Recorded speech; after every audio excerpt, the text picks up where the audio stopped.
પરમાત્મા મંદિરની બહાર આવે છે.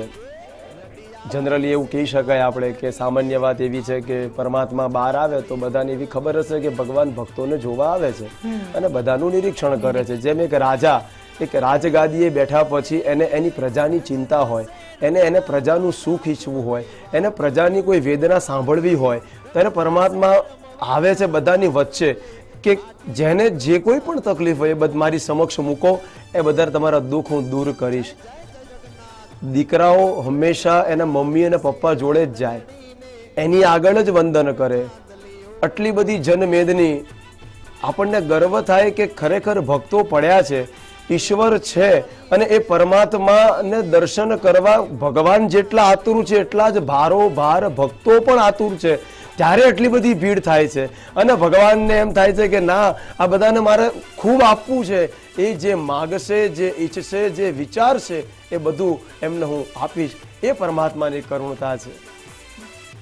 પરમાત્માની કરુણતા એટલી બધી છે કે તમે બસ બે હાથ જોડીને ભગવાનને કહો કે ભગવાન હું અહીંયા છું, અહીંયા અટક્યો છું, બસ આ મનોકામના તું મારી પૂર્ણ કરજે. ને ભગવાનની વાત સાંભળે છે. લોકો એવું વિચારતા હશે કે ભગવાન ક્યાં સાંભળતો હશે, પરંતુ જો તમારી શ્રદ્ધા અતૂટ અને અમર હશે અને ખરા મનથી કરેલી હશે તો ભગવાને તમારી વાત ચોક્કસ સાંભળતો હશે ને એક દિવસ જરૂર પૂર્ણ કરશે.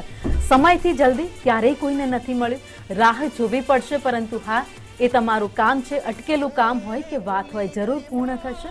અને અમદાવાદના જે રસ્તા ઉપર, કર્ણાવતીના રસ્તા ઉપર અત્યારે વાતે ગાતે જગતનો નાથ જ્યારે નગરજનોને દર્શન આપવા માટે નીકળ્યો છે ત્યારે આ નજારો આપ સંદેશ ન્યૂઝની ટીવી સ્ક્રીન પર જોઈ રહ્યા છો, જ્યાં અદ્ભુત ભક્તિનો સંગમ જોવા મળી રહ્યો છે. શ્રદ્ધાનો દરિયો અહીંયા દેખાઈ રહ્યો છે, સંગમ અહીંયા દેખાઈ રહ્યો છે. જ્યાં નજર જાય ત્યાં સુધી લોકોની મેદની અત્યારે ભગવાન જગન્નાથજીના દર્શન કરવા માટે ઉમટી પડેલી છે. ત્યારે મહારાજ, આપણે એ જે રાત્રે ભગવાન બહાર રહે છે એની પણ વાત કરી. આ સાથે જ જાંબુ ને મગનો પ્રસાદ, દરેક મંદિરોમાં પ્રસાદ અલગ હોય છે, પરંતુ જ્યારે રથયાત્રા હોય ત્યારે ખાસ કરીને જાંબુ ને મગ શા માટે? અષાઢ મહિનો ચાલી રહ્યો છે. કવિ કાલિદાસની એક રચના છે મેઘદૂત, અને મેઘદૂતનો શ્લોક છે કે આષાઢસ્ય પ્રથમ દિને મેઘ શ્લિષ્ટાનુશાની. અષાઢ મહિનામાં જે વરસાદ પડે એમાંથી જે અન્ન પાકે, એ અન્નનું તમે જો ભક્ષણ કરો તો એ તમારા રોગોનું શમન કરે છે.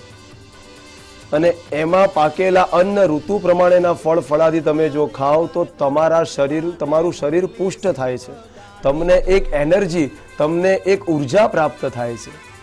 મગ ખાવાથી તમારા જીવનમાં રહેલા બધા ગમ પરમાત્મા હરી લે છે અને તમને સુખની પ્રાપ્તિ કરાવે છે. મગ ખાવાથી ક્યારે તમારું શરીર રોગિષ્ટ થતું નથી.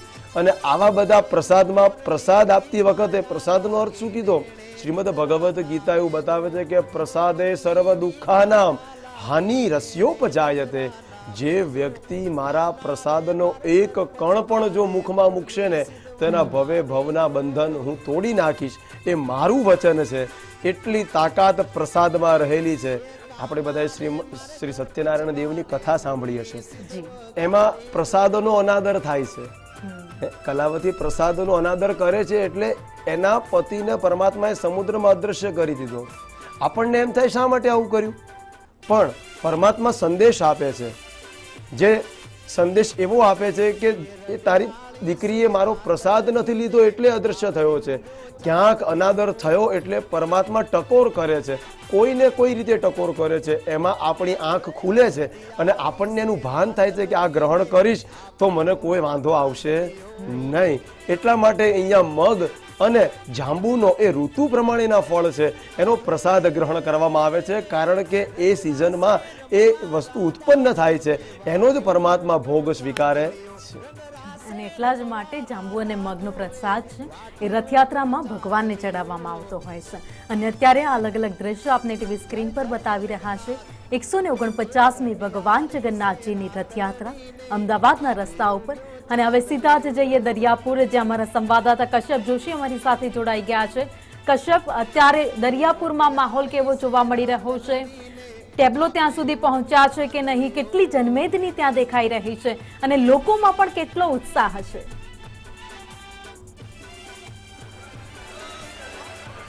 બિલકુલ સીધા દ્રશ્યો આપણે દરિયાપુરના બતાડવા માંગીશ કે જે ટેબલો છે તે અહીં પહોંચી ચૂક્યા છે. મહત્વનું છે કે દરિયાપુર એટલે સૌથી સેન્સિટિવ વિસ્તાર અમદાવાદ શહેરનો માનવામાં આવે છે, પરંતુ હવે શાંતિપૂર્ણ માહોલમાં રથયાત્રા જે છે તે અહીંથી પસાર થાય છે.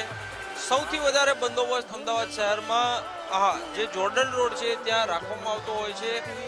હાલ પોલીસ કમિશનર છે તે અહીં મુલાકાત કરીને ગયા છે અને અહીં જે બંદોબસ્ત ગોઠવવામાં આવ્યો છે તેની સમીક્ષા તેમના દ્વારા કરવામાં આવી હતી. અમદાવાદ શહેરમાં હાલ શાંતિપૂર્ણ માહોલમાં રથયાત્રા જે છે તે જગન્નાથ મંદિર જે જમાલપુર સ્થિત છે તે તરફ આગળ વધી રહી છે. લગભગ 2 કલાક જેટલી યાત્રા જે છે તે મોડી ચાલી રહી છે. થોડા સમય પહેલા અહીંથી ગજરાજ પસાર થયા હતા અને ત્યારે માઇક બંધ કરી દેવામાં આવ્યા હતા, જેથી કરી અને ગજરાજ જે છે તે છંછેડાય નહીં, પરંતુ હવે આ ટેબલો જે છે તે અહીંથી પસાર થયા છે ને ભક્તોમાં પણ ઉત્સાહ જે છે તે જોવા મળી રહ્યો છે. હાલ આજે દ્રશ્યો દેખાઈ રહ્યા છે તે દ્રશ્યો છે દરિયાપુર તંબુ ચોકી નજીકના.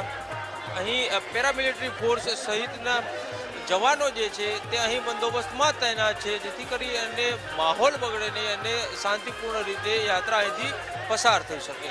જી, શાંતિપૂર્ણ માહોલમાં રથયાત્રા ત્યાંથી દરિયાપુરથી પસાર થાય તે માટે ખાસ બંદોબસ્ત ગોઠવવામાં આવ્યો છે. એક પછી એક